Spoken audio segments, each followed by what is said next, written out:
pase, pierna derecha, directo al arco, ¡golazo! ¡Golazo!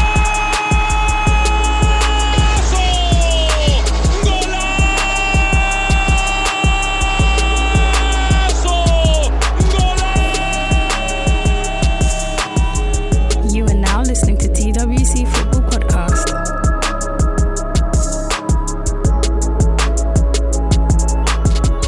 Yo, what's going on, people? Welcome back to another episode of the TWC Football Podcast. I'm your host today. My name is Ade. I am joined alongside Ife. Yeah. And Steve. Good evening. Good evening, my dear friend. Yeah, so guys, we're currently 5 points behind the league leaders, Liverpool. They won their fifth out of fifth game this past weekend against Everton in a Merseyside derby. We hosted Manchester City, a game that a lot of people thought we were going to win. I wasn't as sure as everyone else, and that's just because it's Man City, and I know what my team can be like at times. What were you guys' thoughts going into the game?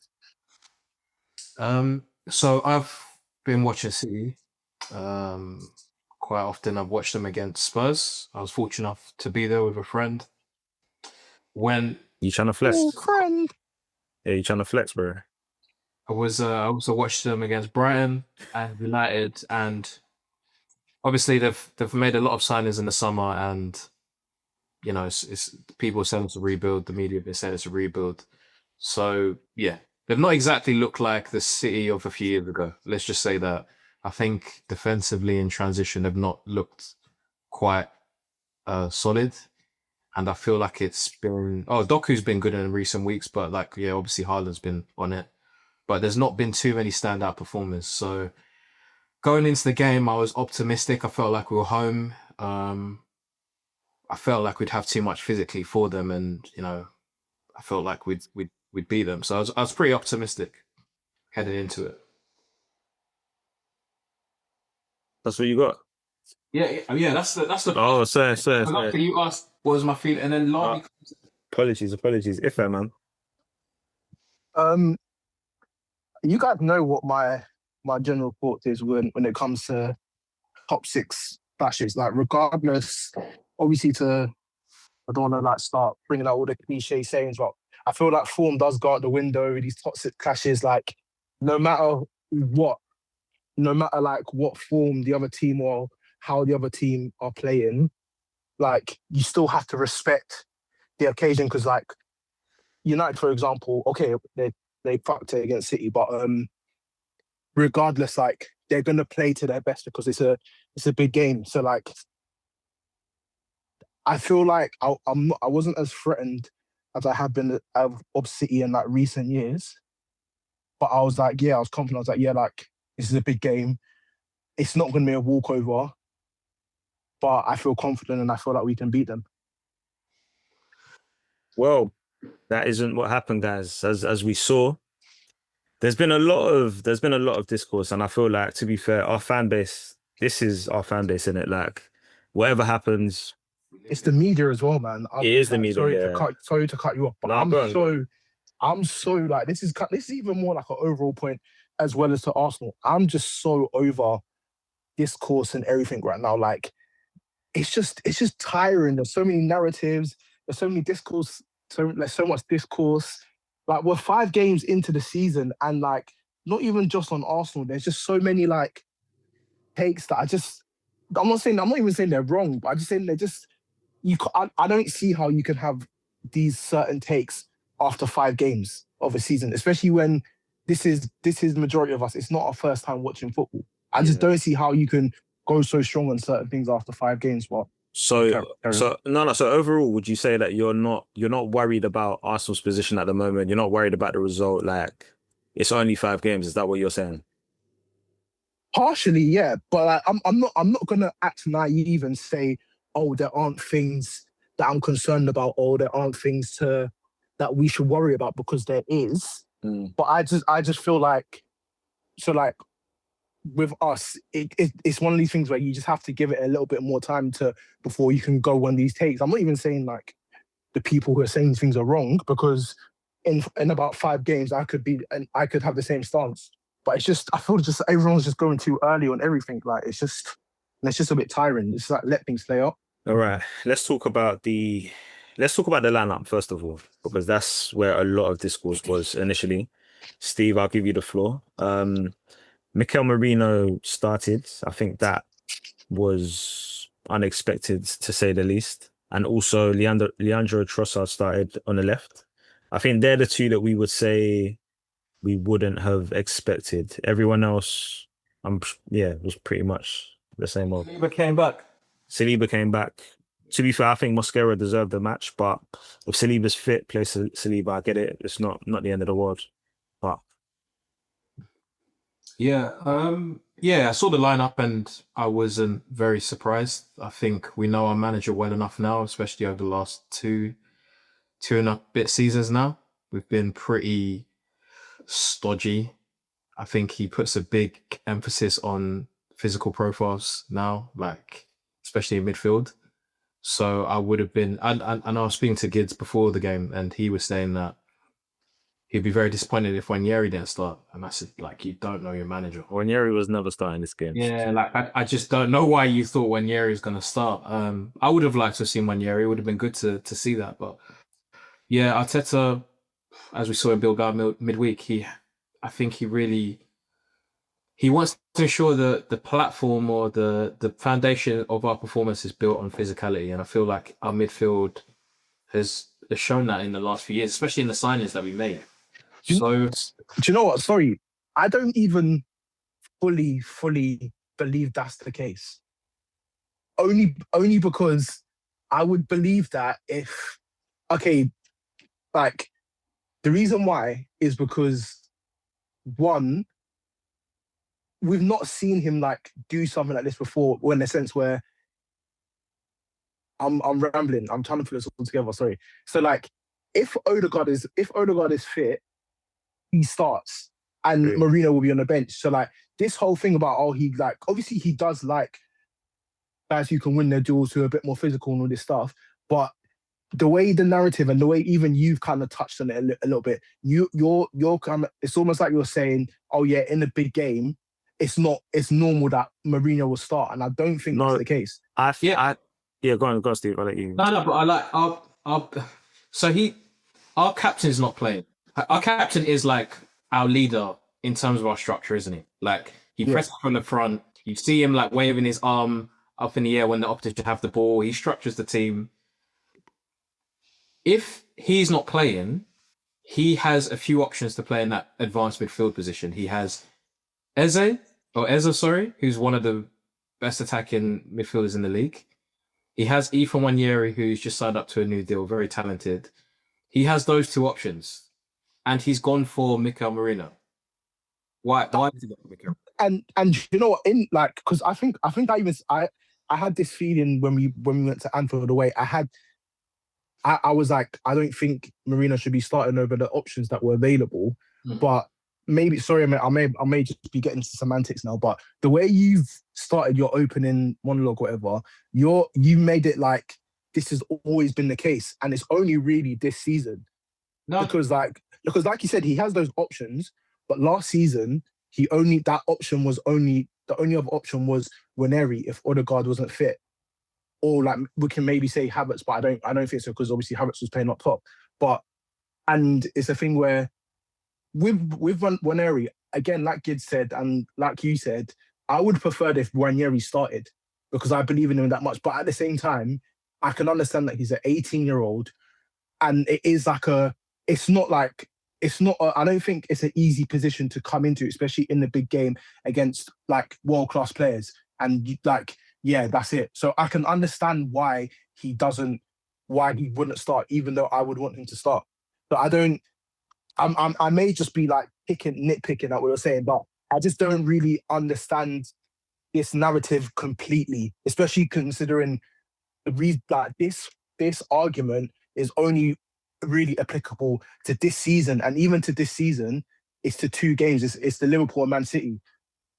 If you kind of get what I mean. I think the trend started at the beginning of the 23-24 season. I think back to that It was away at St James's Park where we lost 1-0. Do you remember the game where Arteta lost his shit when? Oh yeah, this a disgrace. It's a disgrace. Yeah. Odegaard, I think he was ill that day, and he played. And I think Eddie Nketiah started up front. I think it was a midfield of like Havertz, Jorginho, and Rice. And I think that's where we start to see a shift in what we were heading into these type of games. Like, I think he's prioritized physicality personally. Again, I'm sorry, but that game that you referred to, who was the alternative for Odegaard? Because obviously I don't think everything should lie on whether Odegaard is fit or not. But like, if Odegaard is fit, maybe it's because he's our captain. He's playing in that role. So like, if Odegaard isn't fit, and honestly, when a player that isn't fit, I think it is kind of goes up in arms of like who you want to play, who you prefer. You can you can bring something different. So like, I'm not purposely trying to be difficult, but I'm just trying to like no. on the bunk. On the point you're making though, why did he go with Marino in this game and not an Eze? I understand the Ranieri shot, but why wouldn't he go with Eze, who he knows we all know can play that position?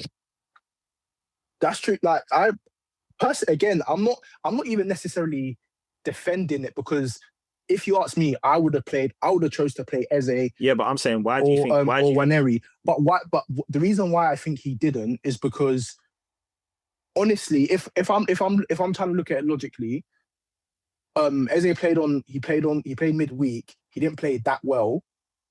Trossard played, and he seemed to like since the last two games Trossard has played. You can say whether I think he's played relatively well and he's been productive. He's got the goal and assist in his last couple of games. Marino is quote unquote has been like quote unquote on form. He's like, again, I don't think he's a DM. He is an attack. He's an 8. He can, and he does bring that balance of technical ability and physicality that maybe in a game like this Arteta would want. Eze he's still being integrated into the team. He hasn't even played in that position yet. Not that he can't, because he obviously can, but he hasn't played as like in that position for us. So all those factors, I can understand. Basically what I'm saying is I can see the logic as to why he would say, you know what, I'm going to go for Marino in this game, even though I think Eze should play. I just don't think it's as... Sorry, go. No, so the argument is that Arteta isn't brave enough, that he is a bit cowardly. He reverts to... He's cautious in these kind of games, and guys are saying... This is the overall narrative that I'm reeling off, by the way. Yeah. Guys are saying that he should go for it more in these games, especially against the Man City side, who are obviously not who they have been in the past few years. And the other argument is that people are saying his substitutions at halftime, because we know, like us, you said it in the group chat yourself, if like you'll be stunned if Arteta makes a substitute at halftime.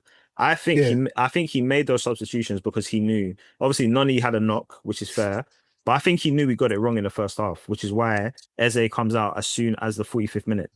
Our manager normally makes changes around the 60th, 65th minute. Instantly, he's brought Eze on in that same position that we're kind of arguing he needed time to bed in. So, is there reason to say that Arteta should be braver? I think there is, but like, again, sorry. There is. I think there definitely is. It's like it's not a narrative completely out of the blue. I just think it's been overstated a bit, because yeah, he can do that, and Eze, like, yeah. So I just think a manager shows you who they are. Like we've had this manager for almost 6 years now. I think we know who he is now.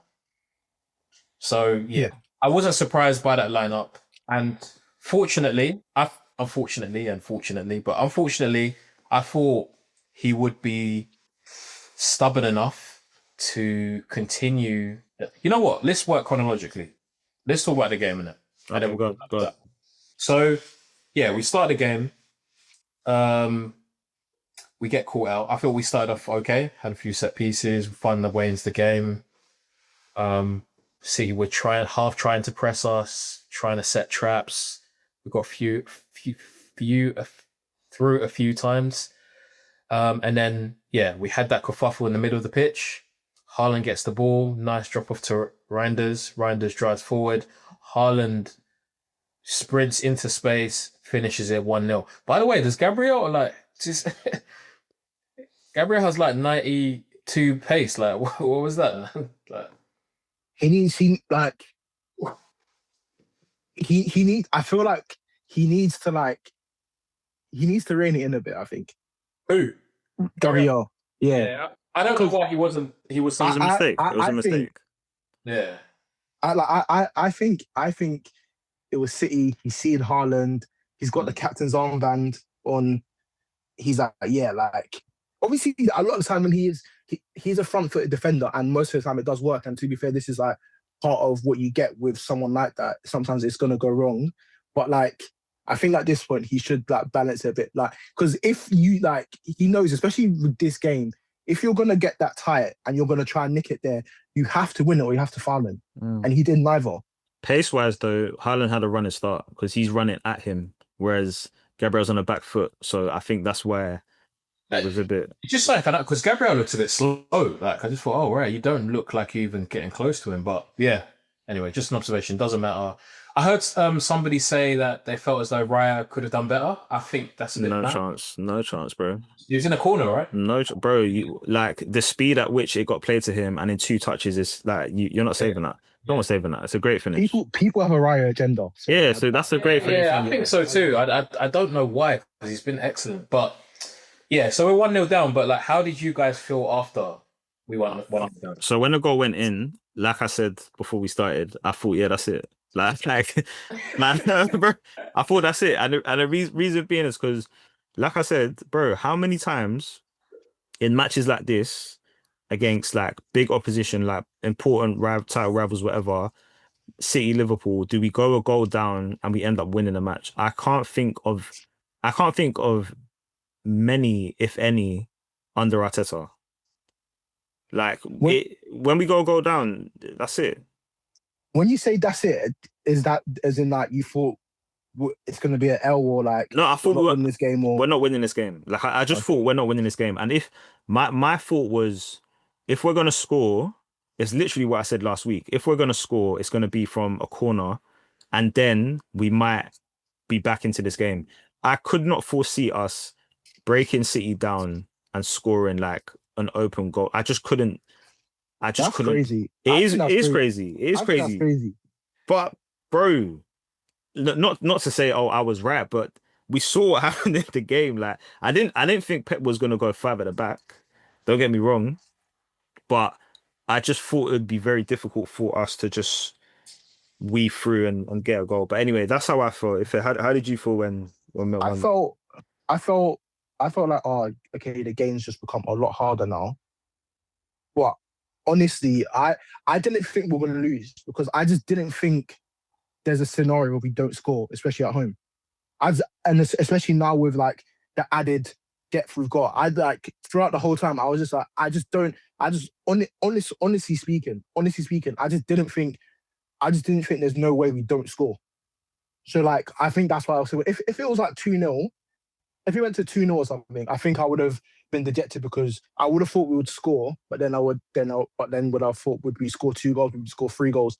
I'm not too sure. But at 1-0, throughout the whole time, I was just waiting for when we were going to score, because I just couldn't comprehend that we wouldn't score. What did you both make of the reaction from Arsenal in the first half after we went a goal down? We obviously had chance from Madueke where he had a shot at the near post that Donnarumma got down and saved well. We had a few in-swing corners where once again Donnarumma and Gvardiol, Diaz, Haaland headed away quite well. But outside of that, I can't think of... Madueke also had a bit of a header as well. That wasn't really... Oh, yeah. But outside of that, what did you make of the response? And were you thinking, all right, it's time to make some substitutions at half-time? I think every fan has to say yes here. There's nothing we didn't have shit for them in the first half. Like we didn't. Like we went a goal down and we were just recycling possession. The chances you named, that was it. There was no proper viable threat. Even Madueke, who's been our biggest spark this season, bro, he was getting locked down. If we're being honest, he was getting locked down by what's his name? O'Reilly. O'Reilly did well, yeah. He did well. I think he got the better of him once where he cut it back and then he put a ball in the box. That's the only time that I can remember that Madueke got some joy against him. Like, so yeah, I don't think any fan can say that they didn't expect a sub at half time. Yeah, I felt we grew. I thought we grew into the half. So like Ade said, we were like recycling possession a lot. But then as the half went on, we kind of grew into it, got a bit more confidence, started probing a bit more. Then I think that shot where when Madueke hit the post, that was like, was that in the 45th minute or was that injury time or something? Yeah, so towards the end of the half. Yeah, so like, yeah, when I saw that, I was like, okay, you know what? Now we're getting there slowly. You know, I was kind of annoyed because I was like, we finally got to where we wanted to be at the end of the half. But yeah, like you guys, I thought, yeah, we need to make subs because we're probing. You want to add to that momentum. We were gaining momentum, and now you want to add the quality to that momentum to try to kick on. So we get to halftime. We have an insider at the Emirates that fortunately can give us some information, than the rest of the country, because obviously we're watching on Sky, and he informs us that Saka and Eze are coming on at halftime. Did you guys see this as an acknowledgement that Arteta got the lineup wrong, or do you just see this as, okay, we had an initial plan, we've got to go down, we sort of need to change the game a bit? And I think you see it. I think Saka coming on, obviously we know now that Noni had a knock, so okay, fair enough. Eze coming on, I think, was definitely an admission of, yeah, we've got this. Well, I've got this wrong. I think the manager is saying, yeah, that I got it wrong, because he doesn't make subs at half time. He doesn't. You're right. I think it's a bit of both. I'm not even trying to purposely just kind of go against or just defend the manager or anything, but I think it is a bit of, yeah, he got it. It's an admission of, yeah, he got it wrong. Maybe I should have been brave and started Eze. But then there's also a bit of, yeah, the plan's changed. / it's also a bit of, he's actually learned. Like it's kind of mad because one thing we've actually kind of like criticized of Arteta is he's not as reactive or proactive as you want him to be. And then now, I'm not even saying you're criticizing him. This ain't even a critique. It's a good thing. It's a good thing that but now he's done it. It's like, oh yeah, it's a mission of he got it wrong. And yeah, like, good. He should do that more. Yeah, he should. But then like, I think the way I think I'm just seeing things is really different. Like the reason why I don't massively think it's an admission of guilt is because I don't think the reason why we weren't winning is because Eze didn't start, or it's because Mourinho didn't start. I don't like. And also because we didn't go 1-0 down because we started Mourinho. Do you know what I mean? All right. So what do you think our lack of clear-cut chances was in the first half? I think it's part of the issues that we've been concerned about for a while. Which is like chance creation. But is that not down to personnel? Yeah. Partly, but then also when those personnel did come on, did you see an increase in the chance creation? Because Absolutely. I didn't. Absolutely. I saw more threat. With Saka, I'm sorry, like, I think within like the first 5 minutes, the guy's got a crossing, and like Saka makes things happen. It's quite scary. Like sorry to cut across you, but go on. You forget when you miss a player for a few games and you just get used to watching team, you forget how good the player that you've lost is. How brilliant is he? Just got the ball one time and just put the ball into the box. I was like, damn, like, bro, instantly, bro. Yeah. Like, love what Madueke has been doing, but I'm sorry, there's levels when it comes to Saka, man. Like Saka is easily our best player. I don't. Okay, there's the argument for like Gabriel Saliba, but Saka offensively, no one can touch him, bro. Yeah. He's our best player. I agree.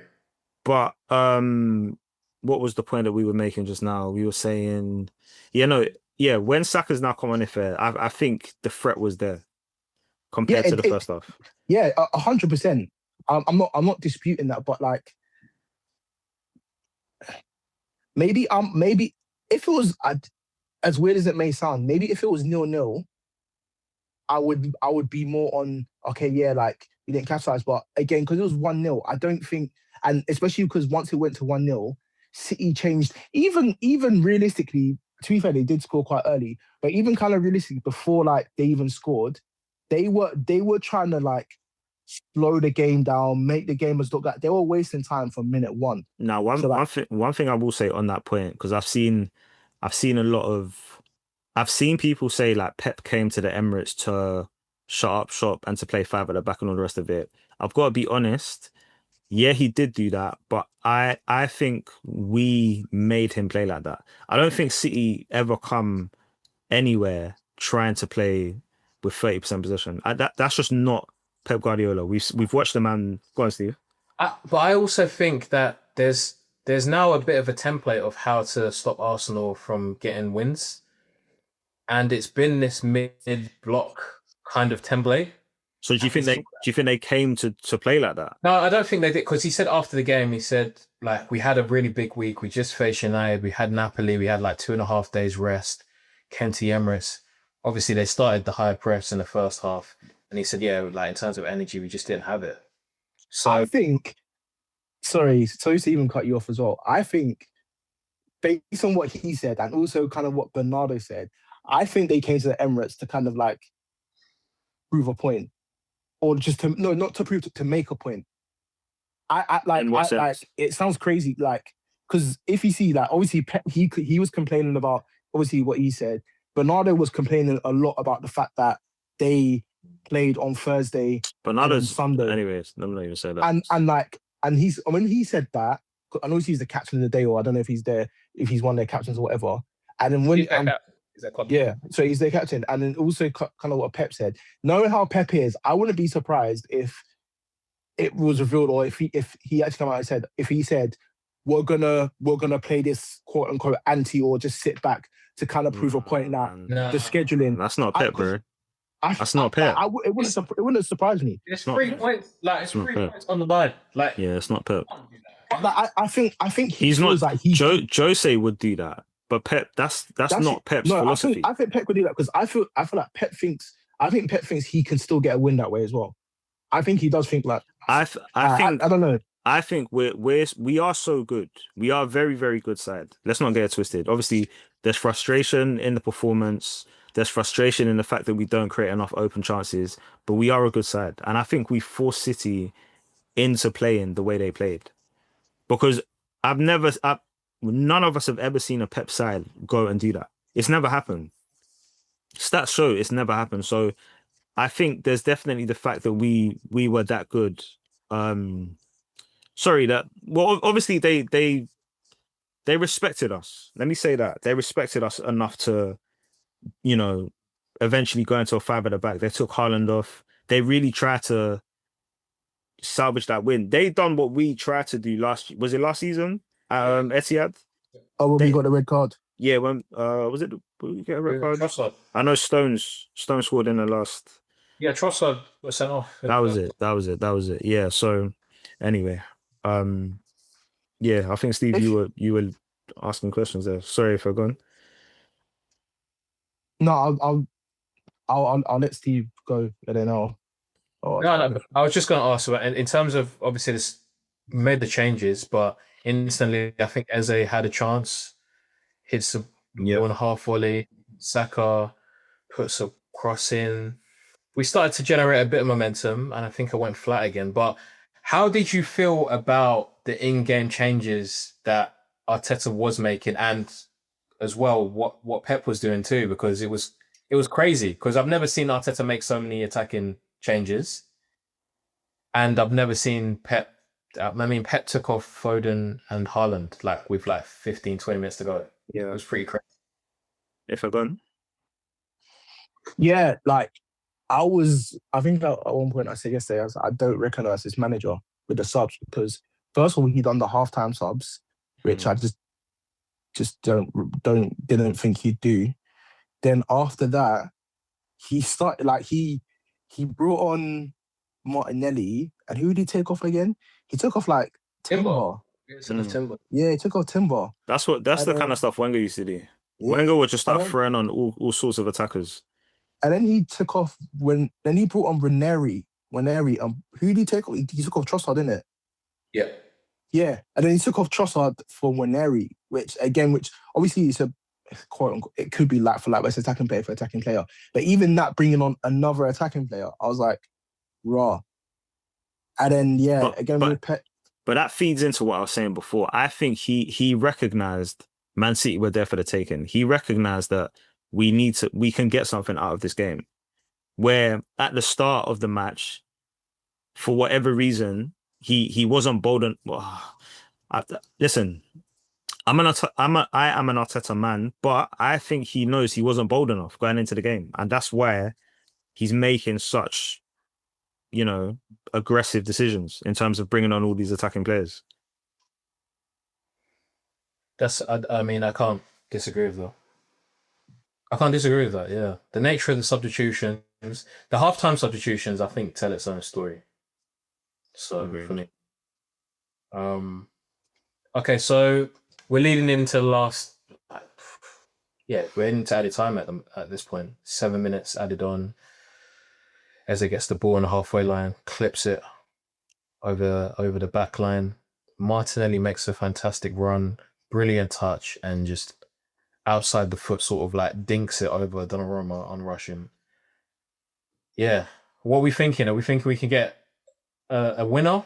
Are you like me and thinking, why the hell are these guys celebrating in the corner when we've got more time to get a winner? Or like, what were you guys thinking? I watched it back this morning, and because obviously at the time emotions are high, like you're just like whatever. Like I was more relieved that we weren't gonna lose.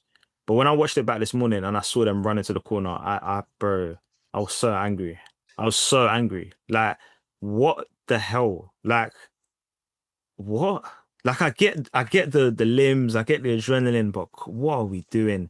I also don't agree with the social media people where people are, oh my God, such loser mentality. Look at them, they're celebrating a draw. I hate Arsenal. If my admin posted this, I'll be I don't listen. Football is an emotional game, innit? Like, you're gonna react and stuff like that. But obviously, it's Arsenal, so everyone has something to say. So I don't agree with all of that. But the job's not finished. Like, they should have picked up the ball and gone again. But yeah, when the ball went in, I was relieved. That's the emotion I felt. I was just relieved because I thought, okay, we get a point out of this. It's not the end of the world. Yeah, fair. Yeah, I was relieved. I was relieved. I was just relieved, and then I thought, okay, we still got a lot of time. Not a lot, but we still got quite a bit of time. They've obviously taken off Haaland. That we could potentially get another one. So let's keep digging and see if we can turn this into three points. Yeah, unfortunately, we couldn't. Game ended 1-1. Arteta's press conference afterwards is quite defiant. I think quite a few of the journalists were questioning his starting lineup, and he said to start off with. Sorry. The host is having some issues there. I think his cat is playing up. He's just gotten up. I think he's gonna go try sort something out. But Arteta's press conference, I think what he was gonna say was the whole point about no one asked about the three midfielders I played in Bilbao. What was your kind of thoughts on that? Well, to be fair, you kind of made your point clear. I think you kind of agree with him, no? Sorry, what? What? What was the question? Bro, you skunked. I just heard three midfielders in Bilbao, and then you. What was the question? What was the question? Bro, you scum. It's been a long day, man. No, Arteta said in his presser that no one asked about the three midfielders I played in Bilbao. Okay. Because obviously they were asking about the three midfielders that he started with. Yeah. So I was saying, what do you think? But then I said, to be fair, you've kind of made your point clear on that. Because I think you kind of agree with the manager. Like, no? Yeah. Yeah, I think it's a bit of both because, like, again, I want to say, like, I wouldn't have gone for playing Marino or even going that three. So, but I can understand. I think a lot of the time with me, especially with lineups, I think if I can understand the logic behind it, I think I can accept it. And then also too, I think also now we've been screaming that we want squad depth for a long time now, and we finally got it. And I think for the most part, all of us are happy with the depth and happy with our squad. So then I also kind of think we can't be happy with our squad and say, yeah, we've got squad depth, yeah, like we're deep, like we can use any lineup, but then also be angry or I think we can complain, but I just don't think we can be like so up in arms when the manager decides to like use this player instead of that player. Do you know what I mean? So it's a little bit contradictory. Like I can't say, oh yeah, like yeah, Trossard, yeah, like having Trossard as squad depth is good, but then get annoyed if he starts because there are going to be times when he's going to start. Do you know what I mean? Yeah. So I think that's more where I land on it. Fair enough. We got Steve back. Yeah, sorry about that, man. Cat's going crazy. Happens, man. I just thought it was. He can't obviously come into a press conference and look. Actually, some managers do. Some managers are quite honest. I think, like, for example, Arne Slot, he's quite refreshing in terms of how honest he is. Yeah, agreed. I feel like if he made the decision that Arteta made, I feel like he'd come in a press conference and say, yeah, I made a mistake. But yeah, Arteta with the whole like cheeky little, no one said this after Bilbao. Yeah, bro, we almost didn't win that game. Like, you made 2 subs and they made a difference. Like, don't be cheeky, bro. Like, but that's Arteta, innit? Like, we know he's like he gets like that. He gets spiky, doesn't he? But I really do hope he's learned something from this game, because him and his coaching staff, when they're watching tapes on City, they couldn't have been coming into this game thinking, oh, we need to make sure, we're closing up all the gaps because they can play through us and they're so quick and obviously, Haaland's quick in transition. Doku as well, special shout out to him. He was really good. He's been really good recently. But he couldn't have been thinking, I can't start Wanyeri. I can't roll the dice to start Ezil in this. I think he did, bro. I think he, bro.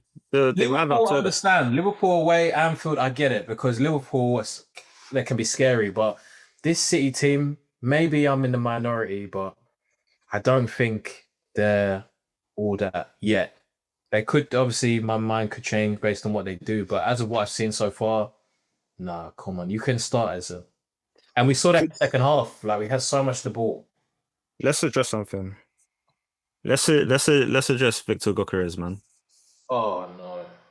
Quickly, before we go into that, can I just quickly ask, based on what you guys have said, especially with how especially Ade, you said how we made City like have to like adjust their tactics or play whatever they did, and also I feel like this narrative or this thought was kind of the same in the Liverpool game.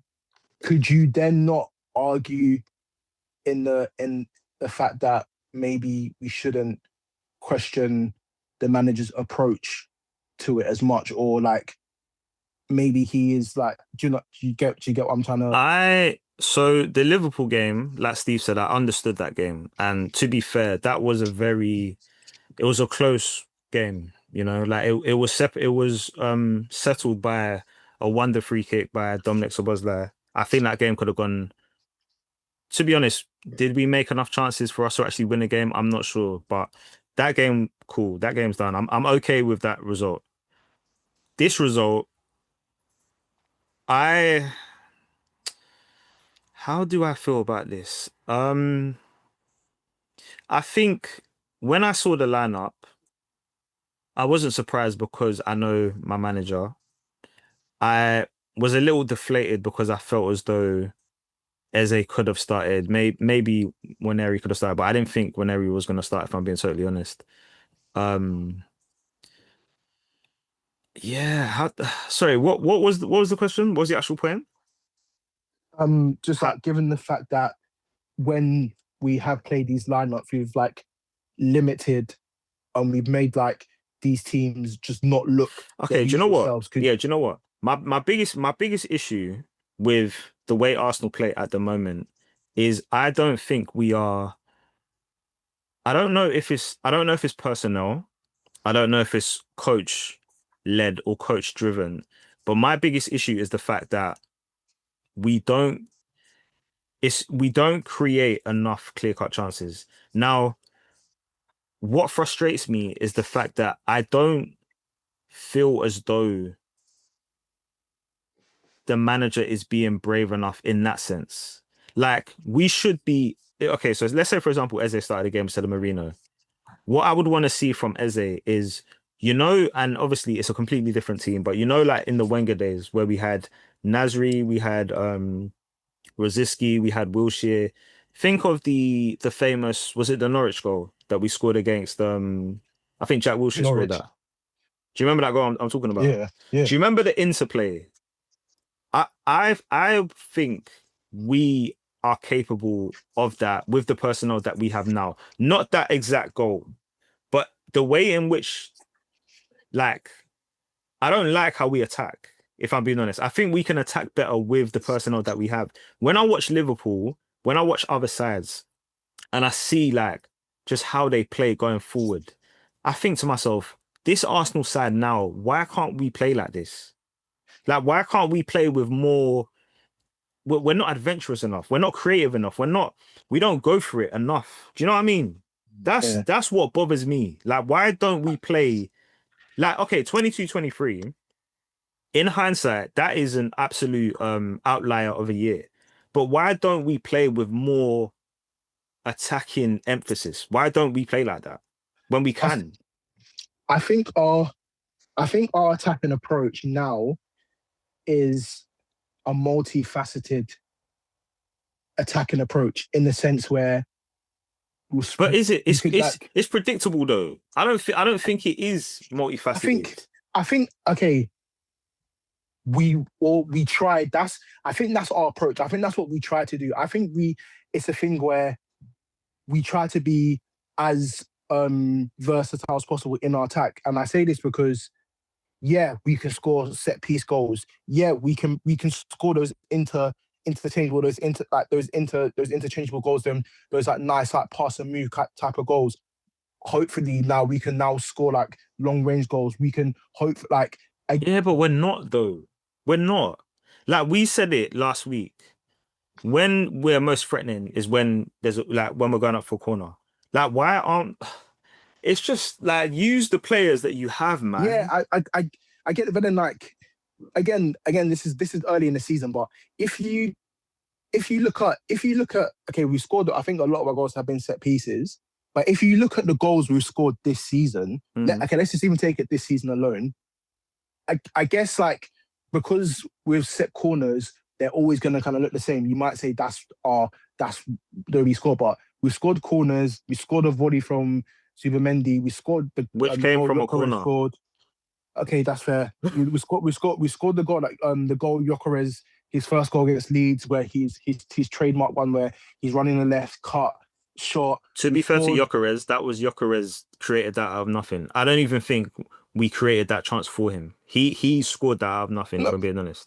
A bit of both, because I don't think it was a coincidence that in that game, I remember the first half, we weren't really feeding him. Second half, it was literally like 2 minutes into the second half, Calafiori plays like a first-time ball in behind for him. I think they probably looked at that and said, "Oh, look, like this guy's making runs.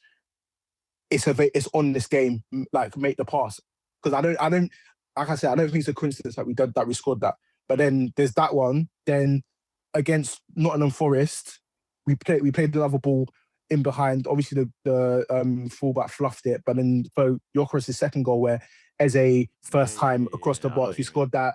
Even this game, again, a ball, like, obviously you can argue the situation. So like, if you can see that, if you just like analyze all the goals we scored, they are all a bit of everything. And I think that's what we try to do. So what you said from at the start of the pod is probably true here. Like, it's a 5-game spread, and we've had difficult games in that time. We've had Liverpool, we've had City, Man United away. It's always going to be a difficult game. We've had hard games in it. So let's see how the season plays out. But from what I've seen so far this season, it's not that dissimilar from what we've been seeing from Arteta teams in the past couple of years. Oh no, it 100% hasn't. But again to that, I don't know why you would think it will be that different so early. Because we've got different personnel. Yeah, but it is still early. It is still early. Like, we are still figuring things out. Like, we brought in 8 players. And a lot of the team, well, I'm saying it again, the Nottingham Forest game, we had 5 new starters playing in that game. Gyökeres we still need to figure things out with him. We need to try and find ways to find him. Zubimendi still feeling his way in. I'm hoping there's more to his game, but he's been fine. Who else is there? Obviously, Madueke. We're hoping that we can refine him a bit so he could be a bit more efficient in the final third. It's just frustrating, man. I think that's what. Yeah, it's frustrating. It 100% is. It's frustrating, but we do need to give it a bit of time. We do. Yeah. Okay. Gyökeres, you said? You want to talk about Gyökeres? I do want to speak about Gyökeres, man. Steve, when I said it, you kind of sighed. Yeah. You know when something when something's wrong. Like you're like, your subconsciousness knows, like. Yeah. That's why I said that's why I said it, because it is still only 5 games, but something doesn't feel right. I think I know. Like, he's fine, but I think we're gonna need a new striker in like a year or two. I think this is exactly what he first said last pod. Yeah, we're gonna need a new striker. He's nowhere near as physical. I thought he was faster than what I thought he was fast. Like, literally thought he was fast. I saw FIFA brought out a card. He's a 90. Got 90 pace. Yeah. I think 90 pace. I think he's one of those. I think he's one of those fast but slow accelerator type guys. So fast over the long distance. Yeah, like I think he's fast though over. I think his burst isn't as like quick as you'd want it to be. And then also, again, this just may be copium, but I do think like maybe just the fact that he didn't really have a preseason, like he was having to train by himself before he got the move to Austin. I mean, he did play like 2 or 3 games, so again, it could just be copium. But I do. You know what? If his sharpness wasn't there, like his touch was all over the place, and he was unable to do, fair enough. And he looked like he was gassing out after 60 minutes. I'd say fair enough. But just his touch ain't there though. His touch actually isn't there. I don't know, but again, the only thing I worry about a bit is I don't know if that's who he is, or if it's a sharpness thing. But he's like there's a good couple of times where his touch is like it's letting him down in certain situations. Listen, all I say, after Newcastle, we've got a run of, I think, winnable games. I need him to start. Because, listen, like I said from the beginning, you lot know my take on strikers. If you score, whatever, man. If you put that ball in the back of the net, I'm happy with that. Has Ballon d'Or been announced? Oh, no, it's live. Yeah, if you put the ball in the back of the net... Have you got notifications on? I've got No, I've got X in it. I've got right. Fabrizio. I just thought it had been announced. Oh, right. Yeah. Yeah, if you're a striker and you put the ball in the back of the net, I'm all right with that. If at the end of the season, this guy's got 20, 25 goals, regardless of how we got them, me personally, that's fine by me. It's okay by me. So if... Julian Alvarez, 2026. They paid how much? Let's get Gabriel Jesus off the wage bill. Kai Havertz, thank you very much. You're cooked now. Knee injury, hamstring injury. Thank you very much. And now let's get you. No, I'm joking. You're But- not joking. Huh? You're not joking. No, Why? I'm semi being serious, but you're crazy. I'm gonna need more, bro. I'm gonna need more. I don't think any of these centre backs are thinking, "Oh man, that guy seems a player." I don't think Van Dijk said that with Konate. I don't think De Ligt said that. I don't think Euro said that. I don't think Diaz has said that. I don't think Gavardio said that. I don't think any of these guys thought, "Oh God, he's a." Nah, I feel like I do think I don't think we're playing to his strengths though. At the same, I agree with that. that as well. we're not. I agree with that. That as well. Especially the fact that he's not getting shots because I agree, Steve. They probably have said that, but like if we're creating chances for him and that we see boom a half chance, bang, he's slapping it and all this stuff, then I think Bro, that's where but it'll start. this goes back to what I was flipping saying, bro. We don't make enough proper chances.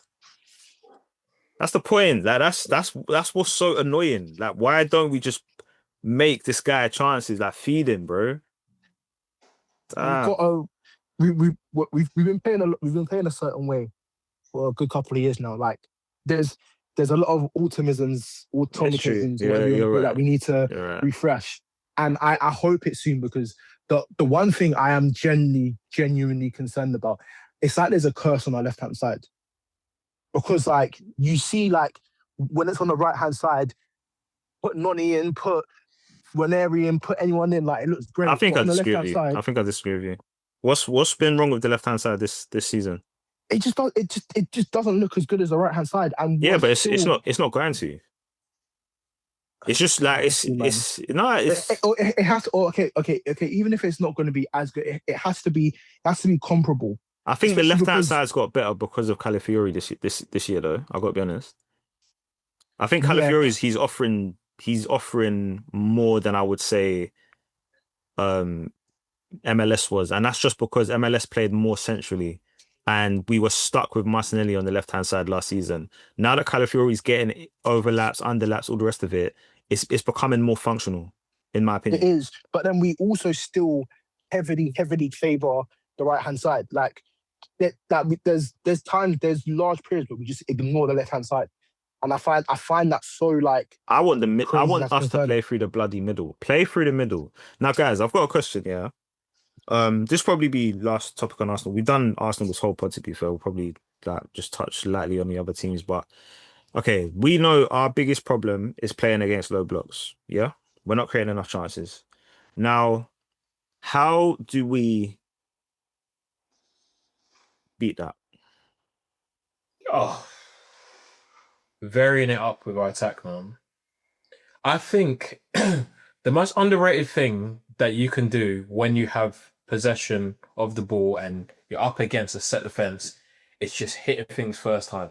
Even if it doesn't get to your teammate, defenders are thinking, oh, right, damn, like he's gonna make that pass.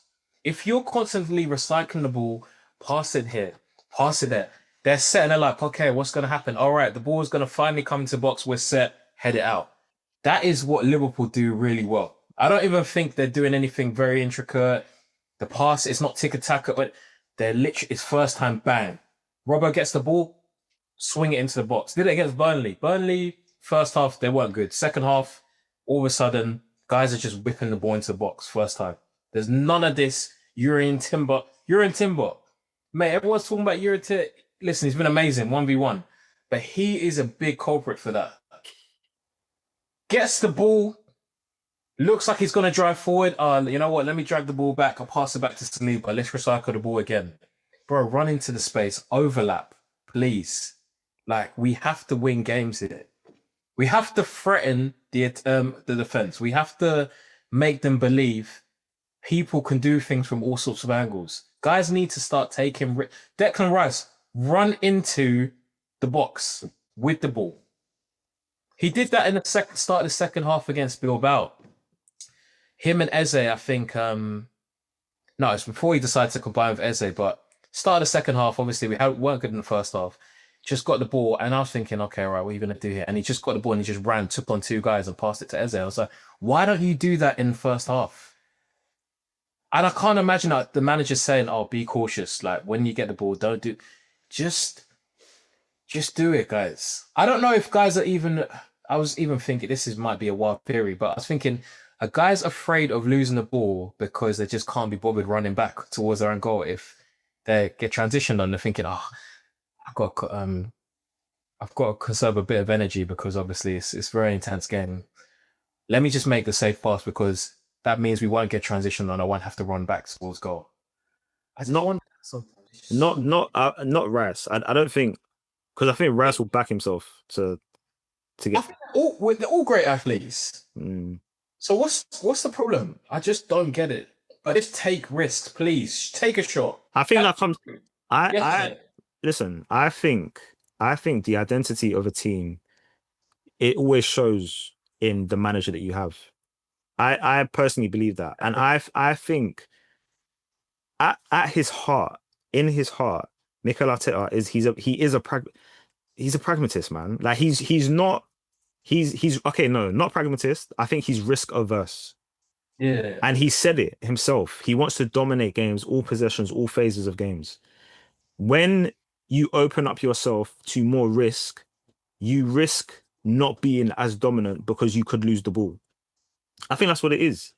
Because when you look at, bro, I think you were talking about, was it Barca or was it Bayern?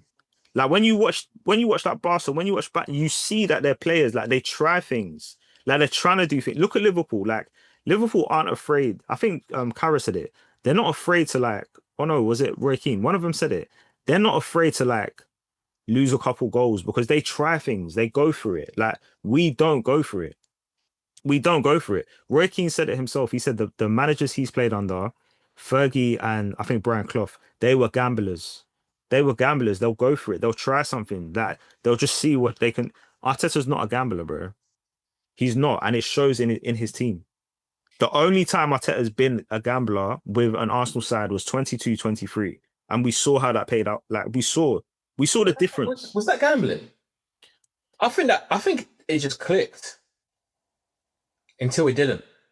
Yeah. Yeah, but it didn't. And then he just went all the way the other way. Like honestly, if I go back in time, man, like please. Just look at what Xhaka was bombing forward. He was doing this, he was trying this, long shots.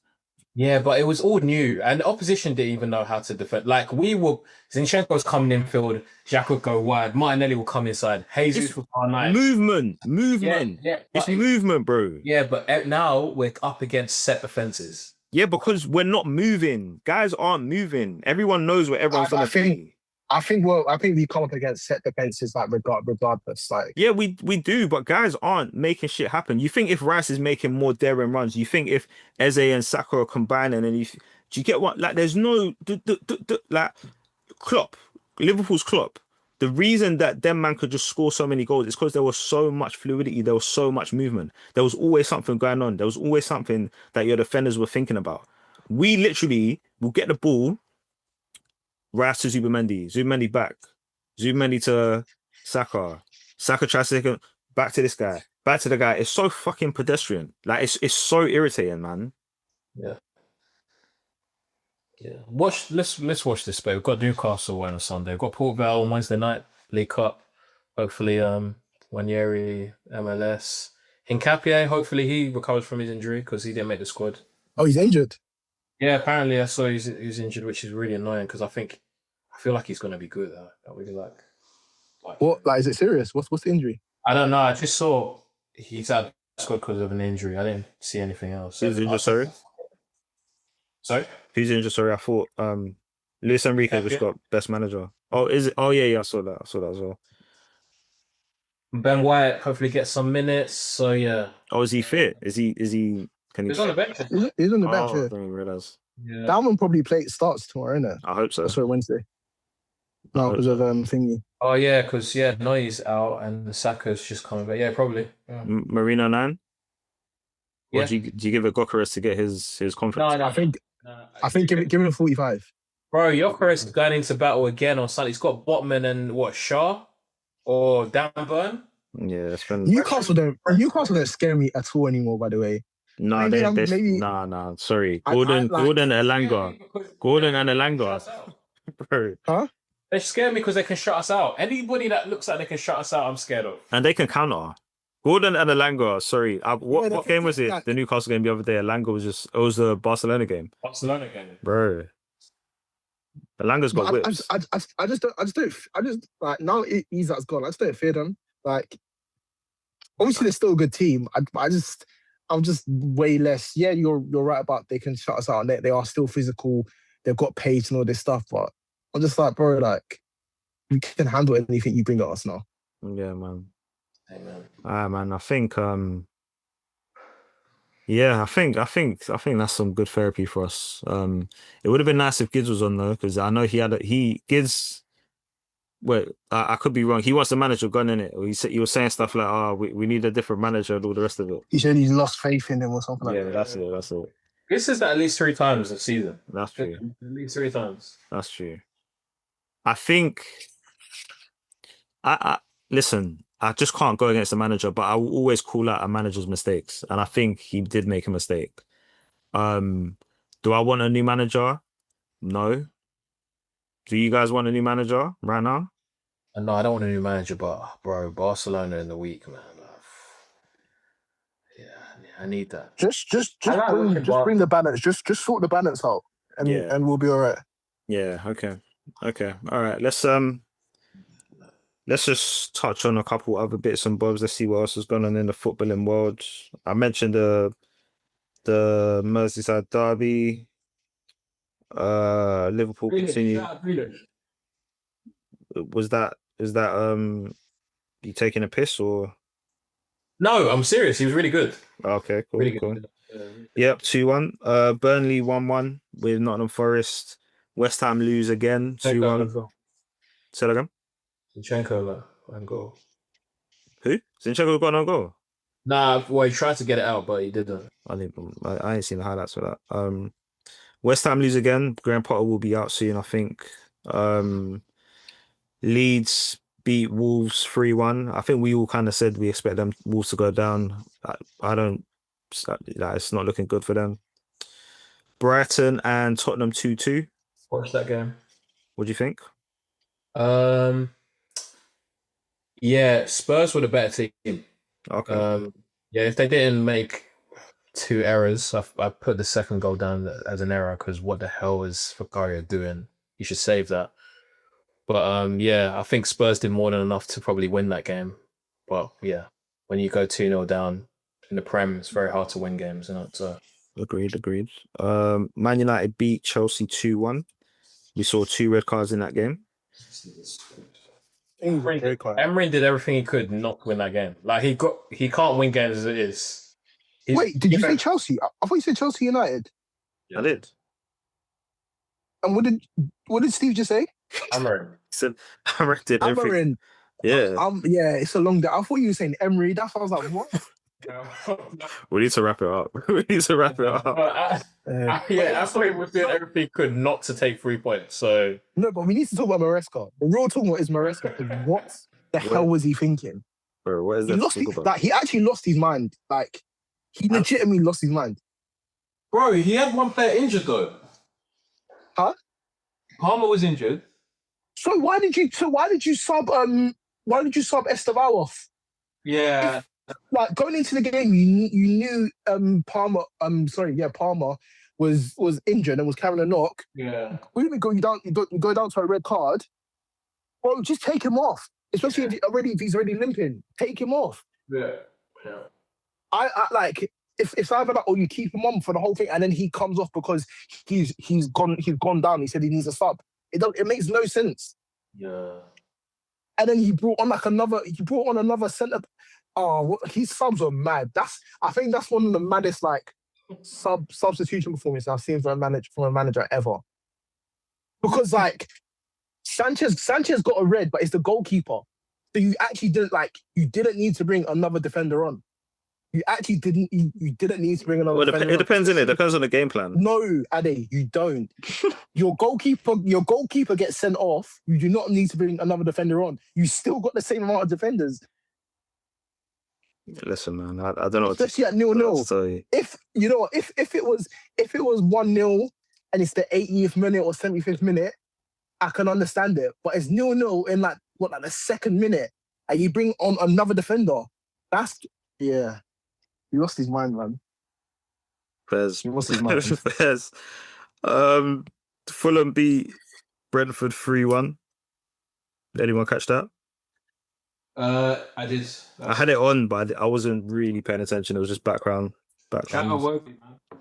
Yeah, the guy that you hounded out of the club. Yeah, had to, and it's worked out for him. Worked out for him. So good.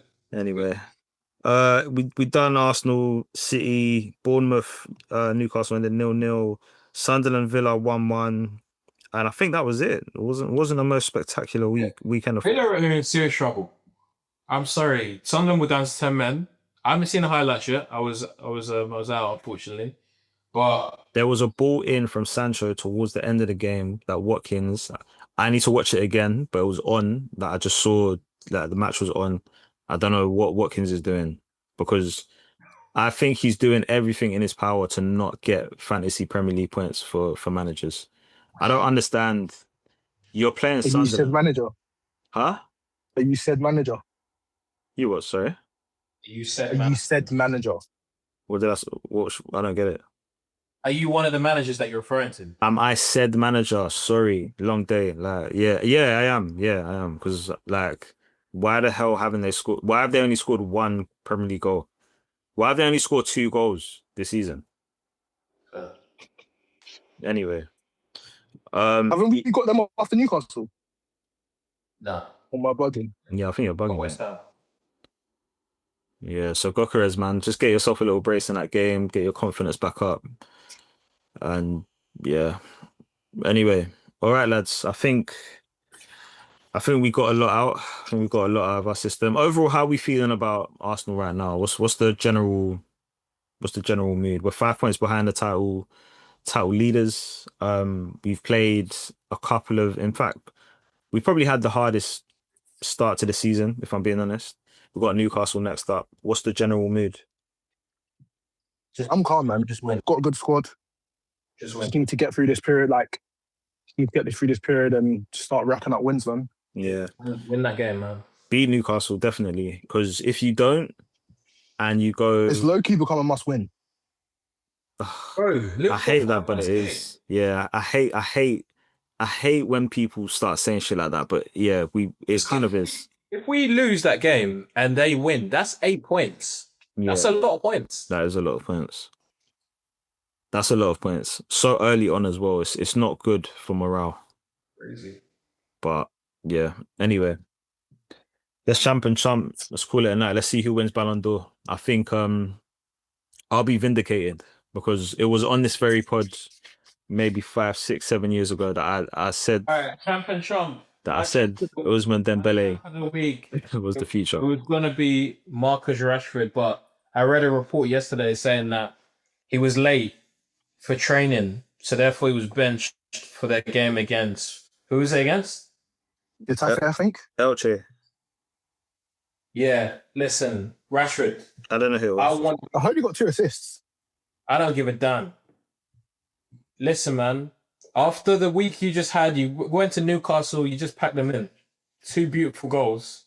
You want this move. You want this move to be permanent. Don't fuck this up. Don't fuck this up. So yeah, I was fuming with Rashford. So he was going to be my champ of the week, but it's not. It's now going to be Jeremy. Ade, why did you say Elche? I don't know.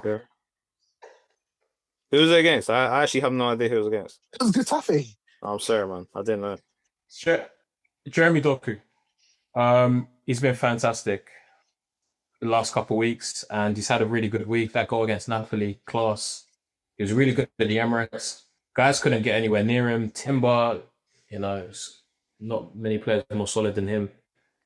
Got him booked. Gabriel couldn't get the ball for him. Saliba, yeah, struggling. So credit to him. His jinx is. I would hate to, bro. It's an aggressive. So long, man. It's just last. Sorry, what you said? What you said? I don't know what he said. It's so long. Oh, all right, okay. Wait, disrespect that. Trump of the week is Ruben Amorim. I'm on to you, bro.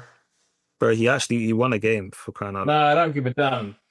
the press conference where he was like, oh, Ruben, we heard that Sajin came to the training ground to have me. He said, yeah, it's to give me a new contract. He's taking a mic. He's actually taking a mic. If he was my manager, I'd be. Man. He won 9 out of 32 Premier League games. Bro. He starts making jokes. Anyway. My champ of the week Keep going. goes to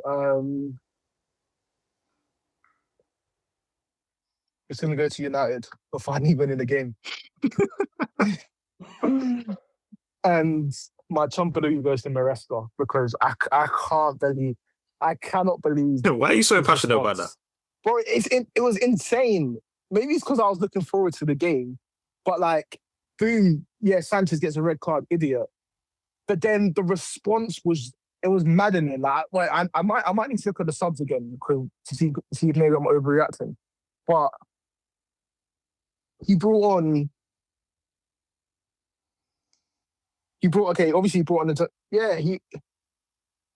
it's just dumb. It's just Right. dumb. It's actually just dumb. It's actually dumb. But Yeah. excuse me. My champ of the week is Crystal Palace because I don't think guys understand what they're doing. They've gone 17 games without losing. Bro, it's crazy. Now that for Palace, that's very impressive. That's not a great squad. 17 games without losing a game. So yeah, shout out them. Also, Donnarumma wins the best goalkeeper at the Ballon d'Or.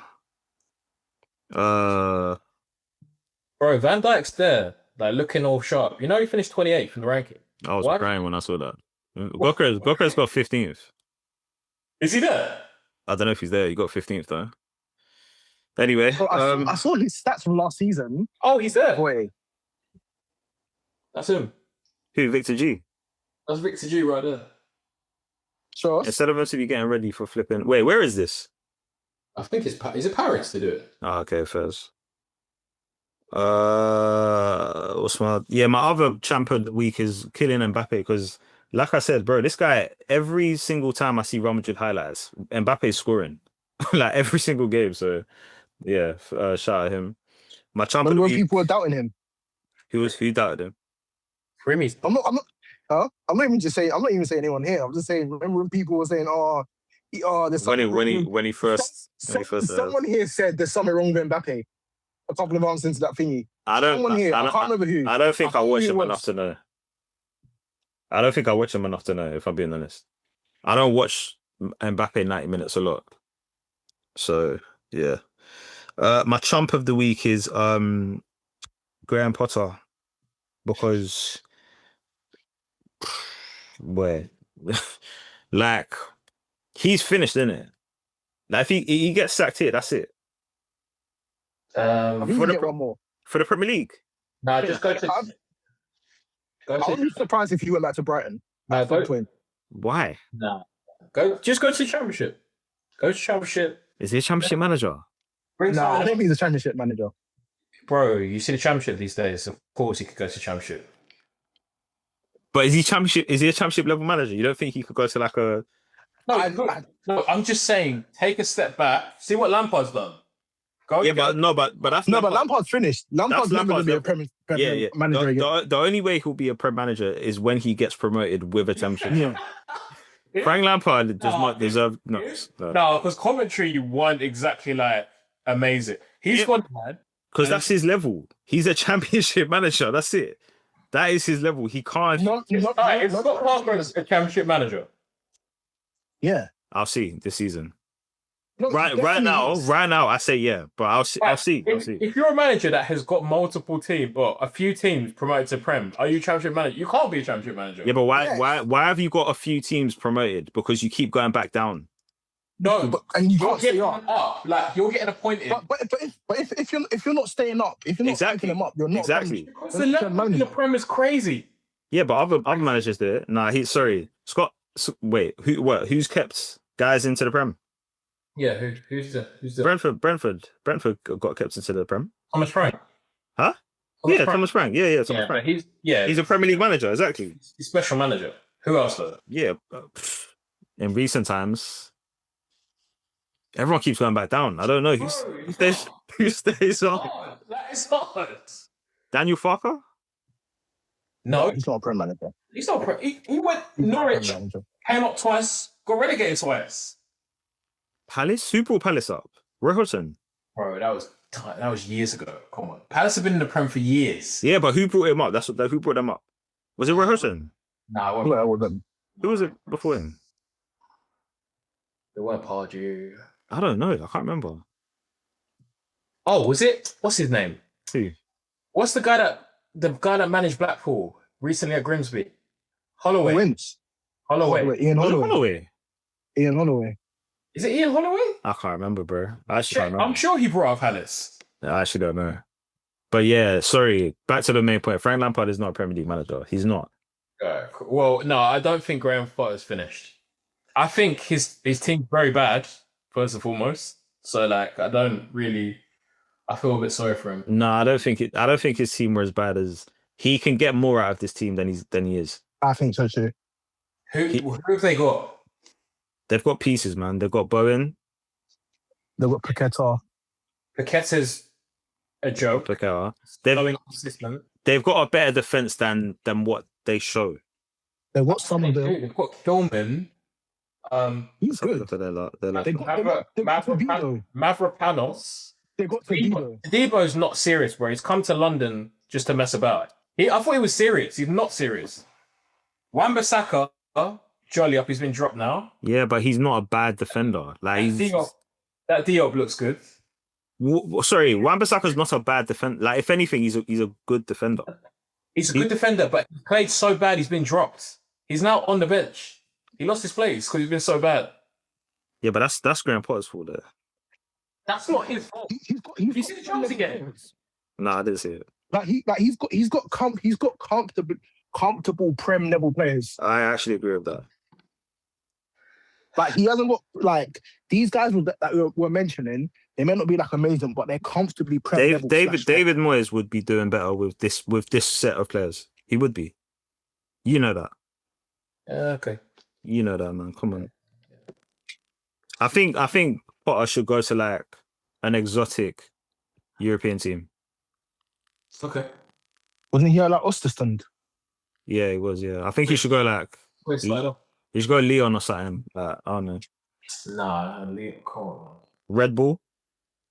Yeah. Like a Red He is Bull like a team. Red Bull Yeah, manager. Red Bull You kind know of. what I mean? Yeah, exactly. But yeah, all right, lads. Yeah, I think that's all she wrote. That's the championship done. Let's go find out who wins Ballon d'Or. I think it's going to be my boy Ousmane Dembele, who I held up years ago. You guys laughed at me. Same way you dropped guys him. laughed at me. You dropped him though. You dropped him temporarily. And you can't even deny it. Don't even deny it. Don't deny it. Don't deny it. Bro, It's true. It's true. But it's the same thing with Martinelli as well. Like, you guys, I see Ife in the chat saying, my guy Martinelli. All right. Lob, you see Yeah, that? because he scored. Yeah, Yeah, he did. he scored. And then guys were saying, "Oh, we don't play attacking football." But then when I said it this time last year, I said we don't play fluid attacking football. Guys were telling me that, I'm being led by the media narrative. Right, I'm ahead of my time. It's subjective, innit? Subjective. Yeah, but you lot are all saying what I'm saying now. Like, I'm ahead of my time. I'm a visionary, bro. I didn't disagree with you at the time. Yeah, you did. Look back at the chat. What did I say? If I did, What did you say? Gids said that this is media. This is the media. Narrative. Yeah, and then if I put a dot, that fucking stupid dot that he always puts, and then you were like, yeah, it's subjective or something stupid. Yeah, because it is subjective. It's opinions. Yeah, but you didn't agree with my opinion. But now you're sending what? 5-minute voice notes. Do you know what? I said it on the pod. I remember referencing Chelsea against Spurs, and I said, I hate how we play football. I said it on the pod. So then when I said it, you didn't agree with that? Let me get it up right now. This is very reactionary. This is just not true. This is the narrative that the media have been pushing, and you're lapping it up. I guess it depends on what you define as great football. Ife says, it's so funny, because where was this when we were slapping teams 5-0 back-to-back literally this year? Oh, shut up, you twat. But yeah, man. Let's Striker. Oh, I'm very Yeah, that's it, man. That's it. In a bit, guys. Bye bye. Have a great week.